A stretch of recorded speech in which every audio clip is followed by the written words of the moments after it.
¿Cómo están? ¿Cómo les va? ¿Cómo fue la semana? Estuve revisando las actividades del aula virtual, un poco preocupada porque pues, la participación es poca, las preguntas generadoras no han dado respuesta. Tenemos esta semana para colocarnos al día y poder hacer las retroalimentaciones y las evaluaciones respectivas, ¿ok?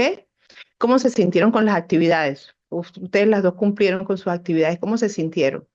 Buenos Viendo, días. haciendo Ok. recuerdos pues, de todas las lecciones aprendidas anteriormente, en un recorder y aplicando pues todo lo que hemos compartido en estos espacios. Semanas de clase. Sí, en estos espacios es muy interesante, ¿no? Poder tomar en cuenta todos los fundamentos y las bases y referentes teóricos que nos han aportado este grupo de filósofos en cada uno de sus momentos históricos. Tenemos la filosofía, lo que inicialmente iniciamos como la filosofía clásica, luego la filosofía moderna y hoy vamos a culminar lo que es la unidad 3 con la filosofía contemporánea.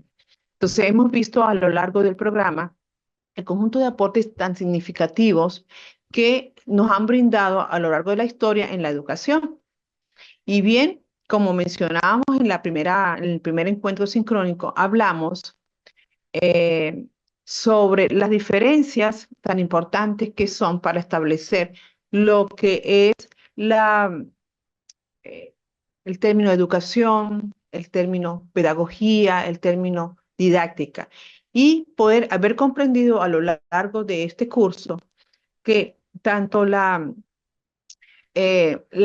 pedagogía y la educación forman parte de la filosofía y que a su vez la didáctica como arte de enseñanza, como arte de aplicación de todos los recursos educativos a través del proceso de enseñanza y aprendizaje que obtenemos a través de la educación, forma parte también de un área muy significativa dentro de ellas mismas.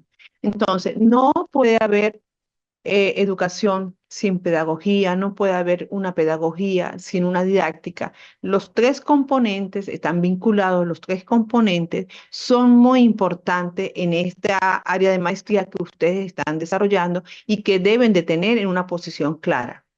La educación como una ciencia, la pedagogía y la educación dentro de la filosofía y a su vez la didáctica dentro de la pedagogía. Entonces, es un conjunto de bases teóricas, es un conjunto de disciplinas que se interrelacionan la una con la otra.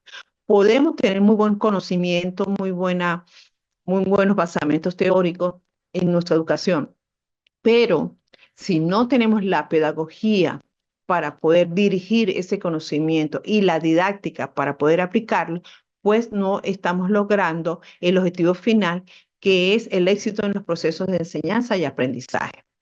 De eso se trata este curso, de eso es lo que hemos venido conversando a lo largo de las tres unidades, también en las actividades que ustedes están desempeñando en el aula virtual, como las preguntas generadoras, forman parte del complemento teórico para la culminación con éxito de la asignatura Filosofía de la Ciencia. Me gustaría escuchar la opinión de Paola, de ver si hemos tenido oportunidad de interactuar. Paola, ¿qué puedes decir al respecto? Antes de iniciar el contenido de la unidad 3. Paola, ¿me escucha? Bueno, ahora somos cinco. También está Elena Dayana Melo, Paola Melo, me imagino que son hermanas. A ver, me gustaría escuchar algún otro comentario antes de continuar. Pues no, no hay comentario. Ivette, ¿puedes dar un comentario breve para iniciar? No, que es muy importante y que estos psicólogos, filósofos, pues también van Ujú. ligados a la psicología, a lo que es la pedagogía y la didáctica, y pues me han servido mucho para, como le comentaba ahorita, poder recordar pues esa metodología y esa práctica para poderlos también poner en curso en estos momentos en la vida actual. No es algo que vaya No. o que sea nuevo, no, sino que es algo que se ha ido puliendo, ese pensamiento crítico, ese pensamiento lógico. O sea, son muchos los aspectos Ujú. que ellos juegan. Y pues es un hilo, una Sí, cadena. El uno va una complementando cadena. lo que el otro va haciendo. El otro, sí, sí, que por lo general, Por lo general, hoy día en los sistemas educativos, bueno, se han creado lo que son programas de acompañamiento pedagógico precisamente para ayudar al docente que pueda encaminar bien las técnicas del proceso de enseñanza y aprendizaje. Con un buen acompañamiento pedagógico se pueden lograr las técnicas y la didáctica para llegar a ese éxito. No es sencillo, no es fácil porque tenemos la tendencia a confundir muchas veces estos tres momentos importantes en los procesos de enseñanza y aprendizaje. Gracias, Ibe. Bueno, vamos a dar inicio. Filosofía contemporánea y la búsqueda del sujeto, siglo XIX y hasta el siglo XXI. Fíjese que todo es la búsqueda del sujeto. Cuando hablamos de la búsqueda del sujeto, es la búsqueda del ser, de nosotros mismos. Entonces, para este momento tan importante, nos encontramos con las siguientes corrientes filosóficas. Encontramos a Thomas Kuhn, destacado filósofo de la ciencia del siglo XX, conocido por su obra La estructura de las revoluciones científicas. Kant propuso un modelo en el que las ciencias avanzan a través de fases de ciencia normal y revoluciones científicas. Según Thomas Kant, las revoluciones científicas implican cambios fundamentales en la concepción de un paradigma científico que alteran la forma en que se realiza la investigación.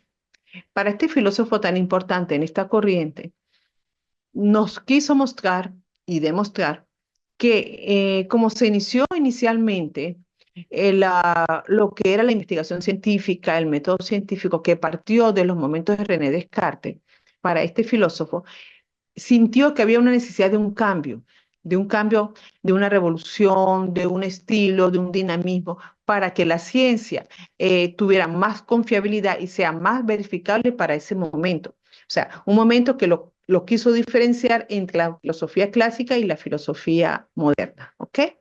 Ese fue nuestro amigo Kant. Asimismo, Karl Popper, también filósofo importante en esta filosofía contemporánea, conocido por la filosofía de la ciencia basada en el falsacionismo, eh, jugó un papel interesante en este momento crucial de la filosofía contemporánea. ¿Por qué? Porque junto con Kant trabajaron aún más la veracidad de la lógica de la investigación científica. ¿Por qué? Bueno, porque ellos sentían la necesidad de que no solamente era importante el hecho de la investigación con sus basamentos momentáneos, como era la observación, el diagnóstico, el levantamiento de la información, sino que era una necesidad de mostrar y dar una confiabilidad lógica de unos resultados para después darlos a conocer y poder enseñar y dar como culminado lo que era el proceso de una ciencia completa. Entonces, Carr, en su obra más influyente, La lógica de la investigación científica, destaca la importancia de la falsabilidad como criterio para distinguir entre ciencia y pseudociencia. O sea, él llama por primera vez lo que es el término ciencia y pseudociencia como una falsa ciencia. Popper propuso que una teoría científica debe ser capaz de ser refutada para considerarse válida. O sea, que debería tener lo que es un espacio abierto de discusión, de discernimiento, para poderse considerar válida. O sea, que no solamente es lo que nos presentan en un momento determinado. Por ejemplo, en aquellos estudios de investigación que hacemos cuando planteamos hipótesis positivas, hipótesis negativas, hipótesis nulas o hipótesis neutras, no quiere decir que al momento de plantear una hipótesis positiva, el resultado tiene que ser el esperado. Esas hipótesis pueden ser refutadas, pueden ser disertadas con discernimiento, pueden ser discutidas para lograr un resultado. El resultado puede ser negativo, pero también es válido. No necesariamente tenía que ser un resultado 100% positivo. Por su parte, Popper también introdujo la noción de la corroboración para evaluar el grado de apoyo que una teoría recibe. O sea, es decir, la corroboración era muy importante en esta corriente filosófica propuesta por Popper porque iba a permitir refutar una teoría. O sea, daba pie a que podía ser cualquier investigación, cualquier resultado sujeto a revisión. ¿Ok? Hasta aquí estamos bien. Eh, con Thomas Kahn y Karl Popper. ¿Quieren intervenir, a dar algún comentario antes de continuar? ¿Qué les parece a estos dos filósofos? Johan Alberto Rivera Lara, ¿cómo está? Buenos días, bienvenido. Buenos días, ¿cómo ¿Cómo está está? ¿Cómo le usted? va? Bien, gracias. Aquí compartiendo la clase de la unidad 3 Filosofía Contemporánea y la búsqueda del sujeto. ¿Se está incorporando? ¿Desea opinar para continuar? Me estoy incorporando, mi doc. Estoy apenas escuchando lo que usted estaba hablando, o sea, opinar en estos momentos no le puedo, pero ya voy Ok, a escuchar y cualquier inquietud le voy diciendo en el transcurso, mi doc. bueno, ok, muchas gracias y bienvenido.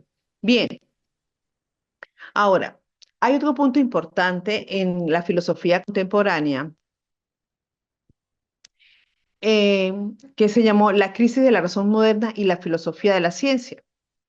En esta parte de la crisis de la razón moderna y la filosofía de la ciencia tenemos que la crisis de la razón moderna se refiere a los cuestionamientos y desafíos en las certezas y fundamentos epistemológicos establecidos durante la Ilustración y la era moderna. La filosofía de la ciencia también experimentó una crisis en que las nociones tradicionales de objetividad y progreso científico fueron desafiadas. Diversos pensadores exploraron las limitaciones de la razón y la necesidad de repensar la relación entre la ciencia y la sociedad. Fíjense que en este momento histórico de la crisis de la razón moderna y su vínculo con la filosofía de la ciencia, ocurren varios escenarios interesantes cuando se refiere por primera vez a los cuestionamientos y desafíos de la ciencia y sus fundamentos epistemológicos. ¿Sí? ¿Por qué? Porque inicialmente la filosofía de la ciencia, la investigación y la metodología fue concebida como un punto de partida donde no era cuestionable, donde lo que se infería en el primer momento, eso es lo que era. Por eso es que los filósofos en este momento de la filosofía contemporánea, como lo acabamos de ver con Thomas Kahn y Popper, ellos por primera vez eh, infunden la necesidad de refutar una teoría, de investigar un resultado, que hasta que su resultado o su valoración no fuese confiable, no era considerado como totalmente obtenido de una investigación pura. Entonces, en esta crisis, la razón moderna se refiere a esos cuestionamientos y a esos desafíos, porque indudablemente era una postura o un enfoque versus a otra postura, a otro enfoque. Aunque ambas tuviesen los mismos fundamentos, razones certeras y básicas, pues fue evolucionando y por eso es que nos hablan en este momento de lo que se llaman revoluciones científicas y movimientos de paradigmas, ¿ok? Ahora bien, otro aspecto importante es que cuando nos hablan de que la filosofía de la ciencia experimentó una crisis en que las nociones tradicionales de objetividad y progreso científico fueron desafiadas, tiene que ver mucho con la crisis de la razón. O sea, por primera vez en este momento histórico convergen ideas, enfoques, paradigmas en la búsqueda de una verdad científica para lograr lo que se llamó una metodología científica verdadera. Entonces, de acá es que parte el verdadero método científico, la metodología científica, la clasificación de las metodologías científicas que usamos en la actualidad. Entonces, fue un momento histórico bastante importante. Por otra parte, dice, diversos pensadores exploraron las limitaciones de la razón y la necesidad de repensar.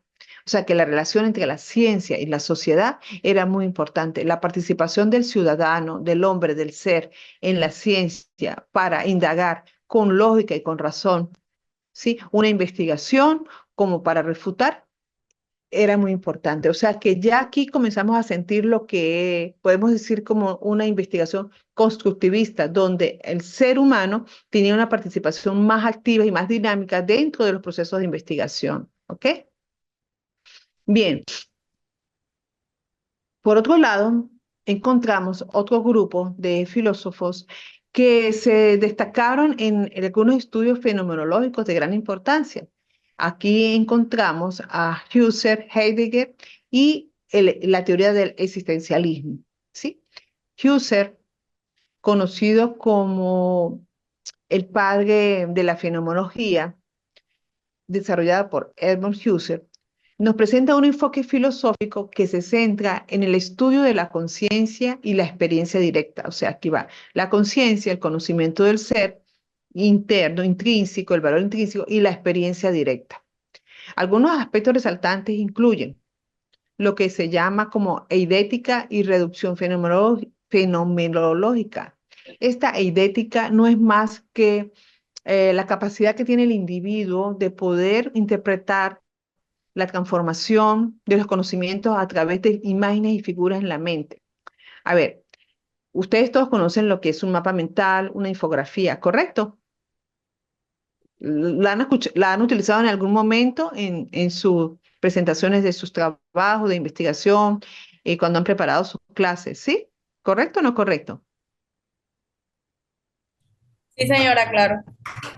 Ok, bueno, entonces de aquí parte, a través de la eidética, parte lo que es la interpretación y el conocimiento de cómo lo trasladamos desde nuestro punto, de nuestra mente, de una manera cognitiva, a un mapa mental, a una infografía, donde con pocas palabras, pero a través de la interpretación de imágenes, podemos dar a conocer nuestro conocimiento. Entonces, esto parte de la fenomenología de Husserl, ¿ok?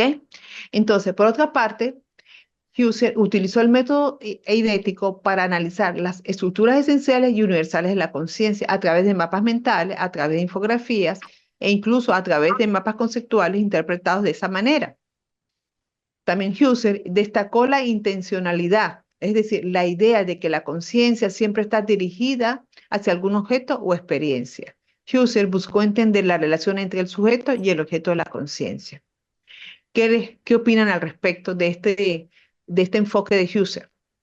Eh, Elena Dayana, disculpe. Sí, yo no te, al final de la clase vamos a, perdonen la interrupción, me están haciendo una pregunta por el chat. Al final de la clase vamos a hablar de las actividades, sobre todo para aquellos alumnos que se incorporaron un poco tarde y aquellos que no las han podido subir por razones ajenas a su voluntad. Mientras tanto, vamos a continuar con las láminas para no perder la secuencia.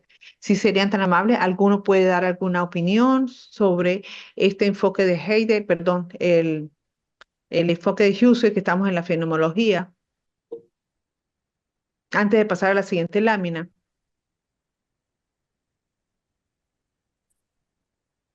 ¿No? No les gustó Husserl, tan interesante que es. Bien,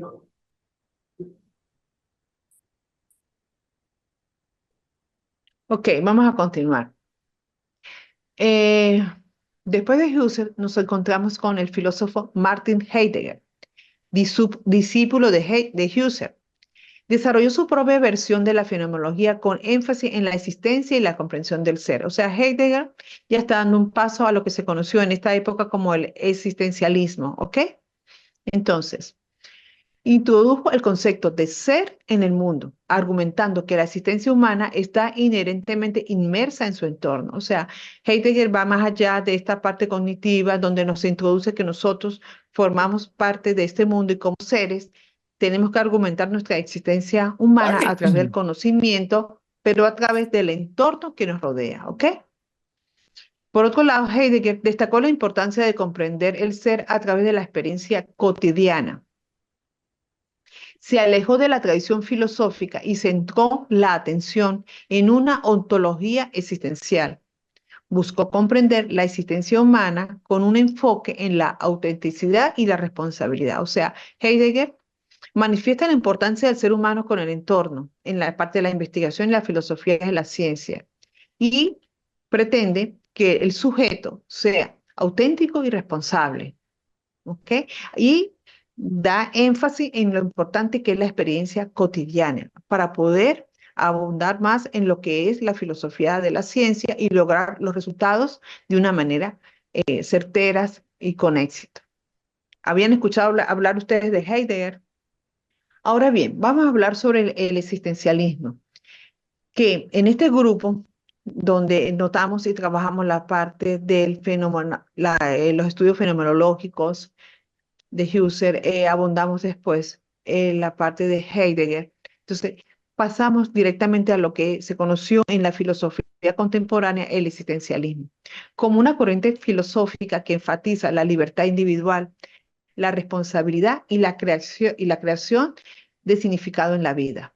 O sea, estos tres puntos, libertad, responsabilidad y significado de la vida forman parte de esta corriente filosófica como lo marcó el existencialismo en la época. Cuando hablamos de libertad y responsabilidad, se sostiene que la existencia precede a la esencia. Los individuos son libres para determinar su propio significado y propósito en la vida. Esta libertad conduce a una responsabilidad personal. Cuando hablamos de angustia y autenticidad, aborda la angustia como una experiencia inherente a la libertad y destaca la importancia de vivir auténticamente, siendo fiel a uno mismo y tomando decisiones conscientes. Ok, ¿qué opinión pueden dar sobre la corriente del existencialismo? Ivette, Joan, Paola, a ver quién más tengo por acá que pueda participar con nosotros en estos momentos.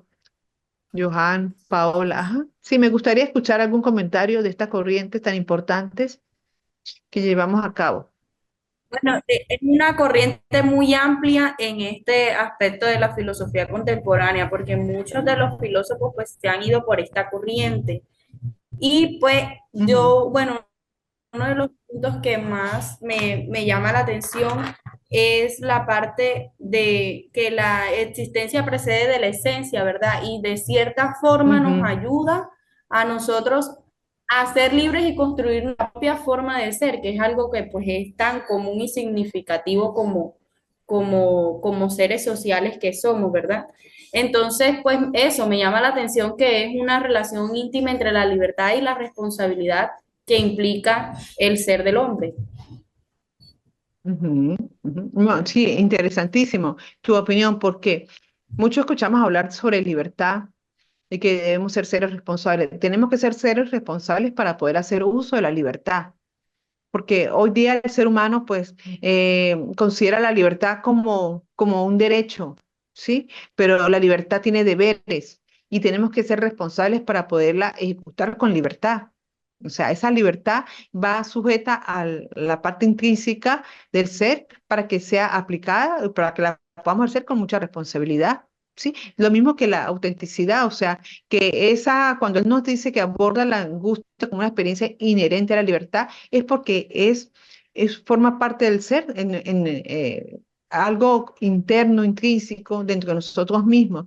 Por eso que somos seres auténticos. Cada uno no hay dos Ibe, no hay dos Joan, no hay dos Paola, somos únicos. Y como seres únicos, somos portadores de una Clase. autenticidad, de una libertad y una responsabilidad, ¿verdad? Exacto, ¿sí?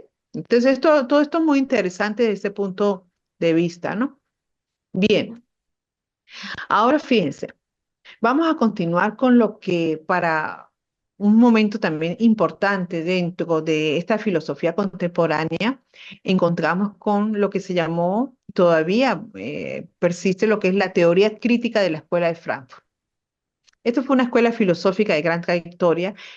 Algunos aportes prevalecen y siguen siendo de gran utilidad, como otros pues son disertados y son discutidos, usados por uno o usados por otro, pero es importante que las conozcamos estos enfoques, ¿sí? Es un enfoque interdisciplinario que combina filosofía, sociología y psicología para analizar la sociedad y la cultura.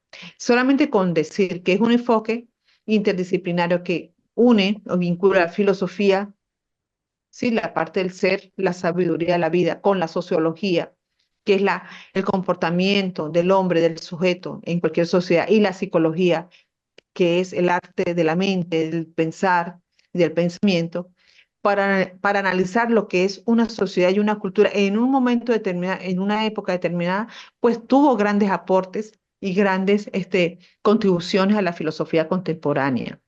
Destaca los siguientes aspectos: lo que llamó crítica a la razón instrumental y también lo que llamó a la industria cultural.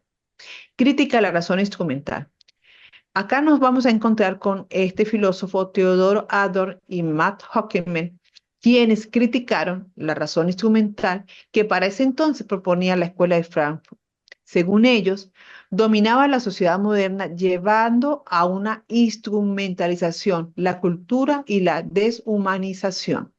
¿Qué interpretan ustedes por este enfoque de estos dos filósofos cuando dicen criticaron la razón instrumental que, según ellos, dominaba la sociedad moderna, llevando a una instrumentalización, la cultura y la deshumanización. ¿Qué significa para ustedes instrumentalizar la cultura y deshumanizarla? ¿Qué significará instrumentalizar la cultura y deshumanizarla?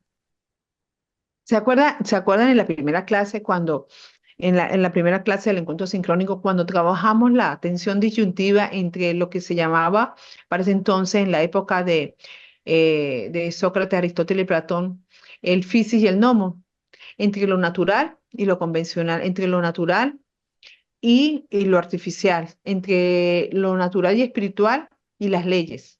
¿Sí? Más o menos algo de esto. Cuando nosotros decimos vamos en esa época, instrumentalizar la cultura quiere decir que ya hay algo que se está dejando de ser natural para hacerlo más mecánico, más artificial, donde ya la mano del hombre no es simplemente la razón del sujeto, del ser, sino va más allá a una adaptación a una cultura, a una sociedad.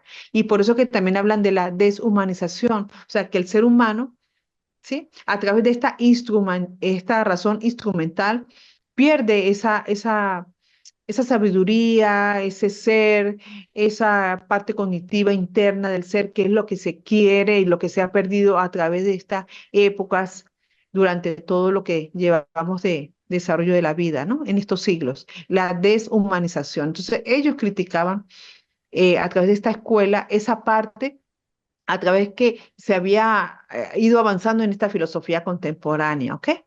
Otro aspecto importante es cuando nos hablan de una industria cultural.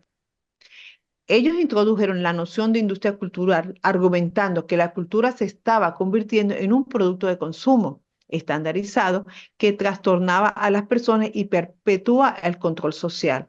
Tiene que ver mucho con la crítica de la razón cuando nos dicen que la cultura se estaba convirtiendo en un producto de consumo, que hoy día lo vemos a diario cuando vemos que hay muchas modas culturales que se adquieren a través de productos de consumo estandarizados, ya hoy día es lo que se maneja, o sea, si lo vemos desde ese punto de vista y lo llevamos a nuestros momentos, a través de los marketing, a través de las ventas, consumo, consumismo, ellos criticaban y ya veían que la cultura se podía convertir en eso, en un producto de consumo.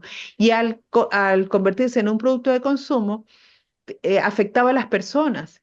Y para ellos decía, y perpetúa el control social, afectaba a las personas en el sentido de que ya se iban a manejar indirectamente los valores morales, la ética, se perdía la ideología, la parte de una moda por un consumo. Entonces, estos filósofos ya estaban visualizando todo lo que hoy día nosotros estamos apreciando, ¿ves?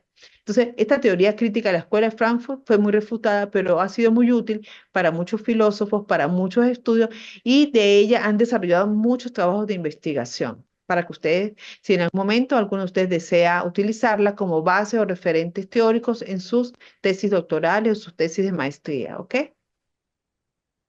Bien, continuando. En esta filosofía contemporánea también encontramos otros filósofos destacados, importantes, en los cuales podemos mencionar como Michael Foucault, que influyó en la teoría social y cultural, Paul Ricoeur, filósofo francés, que exploró temas de la hermenéutica y la filosofía de la interpretación, Habermas, filósofo y sociólogo alemán, que ha sido una figura central en la teoría crítica contemporánea. Muchos de ellos han forzado sus enfoques después de la escuela de Frankfurt.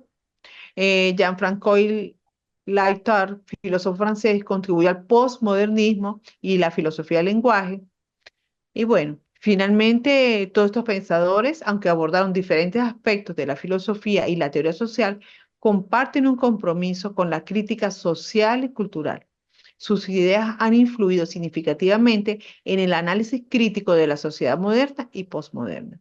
Fíjense qué interesante cuando hablamos y decimos que estos pensadores abordaron diferentes aspectos de la filosofía y la teoría social, porque ya esta filosofía contemporánea ha abarcado más el comportamiento del grupo étnico, de la participación del hombre en las sociedades, lo que es la parte social, la parte cultural, y ha influido significativamente en lo que nosotros conocemos como hoy día la sociedad moderna y posmoderna. ¿Ok? A ver, hasta acá. ¿Alguna duda antes de continuar? No hay No, duda. Ahora señora, no es duda. Yo estoy viendo varios de los filósofos y yo estuve también investigando pues en otra parte porque en el aula virtual no encontré mucha información o no sé dónde está pues este contenido, no lo encontré. Y estuve más que todo Ajá. buscando en internet y me encontré otros pensadores que pues me gustaría nombrarlos, no Sí, claro. que sí sea válido también porque pues el último trabajo implica pues esto, hablar de estos psicólogos. Pues yo me encontré también a Ujú. Nietzsche, Filósofos. sí, de A estos Nietzsche, Friedrich Nietzsche. Ajá, Friedrich Friedrich Nietzsche, Nietzsche es muy interesante. Ajá. Karl Marx, Ajá, eh, Karl Marx. Jean Sartre también, no sé si bueno, según lo leído, pues estos filósofos también generaron influencia bastante en esta filosofía de la ciencia y en esta época Época. contemporánea. Arthur Sí, Williams, hay muchísimo. Sí, hay sí. muchos. Y una De verdad. filósofa que pues no es muy común mujeres en este aspecto, pues me llamó la atención porque fue Ujú. la única mujer que me pude encontrar así, María Zambrano Alarcón. Y No tiene un sé, nombre bastante. Ajá, y María, ¿de qué país es? es española, Española. Ah, ok, sea, sí. Sí, Nobel, tienen premios Nobel, es de sí. Madrid, Málaga. Sí, la mayoría de estos grandes filósofos, sus orígenes son europeos, son españoles, sí. Bueno, mira, no sé, en el plan de evaluación, pues estaban estructuradas las unidades. Para los que revisaron el aula virtual, estaban las unidades contempladas del inicio al final. También está el programa. En el programa, al final, tiene una gran cantidad de información referencias bibliográficas que también podían consultar, pero obviamente la disponibilidad en Internet es mucho mayor porque el contenido en cuanto a los filósofos contemporáneos son muy amplios. Por eso en la última actividad se les colocó la oportunidad de escoger, porque si no se les coloca el límite, pues nunca se termina esta parte de filósofo contemporáneo, que escogieran ustedes unos cinco bien centrados, que a ustedes les haya llamado la atención, Ok. porque es muy importante que ustedes al revisar y al investigar se identifiquen con ellos, porque recuerden que esto es una materia básica de base para su maestría en la parte de educación y mención didáctica. Como pueden ver a lo largo de la asignatura, hemos ido investigando y explorando varios aportes significativos hacia la parte de la educación.